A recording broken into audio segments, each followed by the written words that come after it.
বৃহস্পতিবার পবিত্র রাতে কেউ যদি এই দোয়াটি 100 বার পরে কোনো দিন পৃথিবীর কোনো মানুষের কাছে তার হাত পাততে হবে না, পৃথিবীর সব কিছু তার পায়ের নিচে আল্লাহ হাজির করে দিবেন।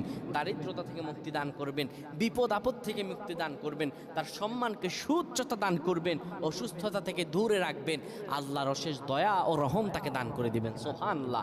বৃহস্পতিবার রাত এটি গুরুত্বপূর্ণ রাত। এই রাত সপ্তাহে একদিন আসে। আরবিতে রাত আগে আসে, দিন পরে আসে। সুতরাং বৃহস্পতিবারের যে দিন গিয়ে রাত, এটি বৃহস্পতিবার রাত নয়, এটি শুক্রবারের রাত, এটি জুমাবারের রাত, এটি দোয়া কবুলের রাত, আল্লাহর কাছাকাছি হওয়ার রাত। সুবহানাল্লাহ। এই বৃহস্পতিবার রাত আল্লাহ তাআলা বান্দার দোয়া কবুল করেন। কেউ যদি বৃহস্পতিবার রাতে ঈশা নামাজের পরে পবিত্র হয়ে ইয়া হাইয়ু ইয়া হাইয়ু ইয়া হাইয়ু ইয়া রফিয়ু ইয়া রফিয়ু ইয়া রফিয়ু এই দোয়াগুলো পড়তে পারে 100 বার, আল্লাহ রাব্বুল আলামিন তার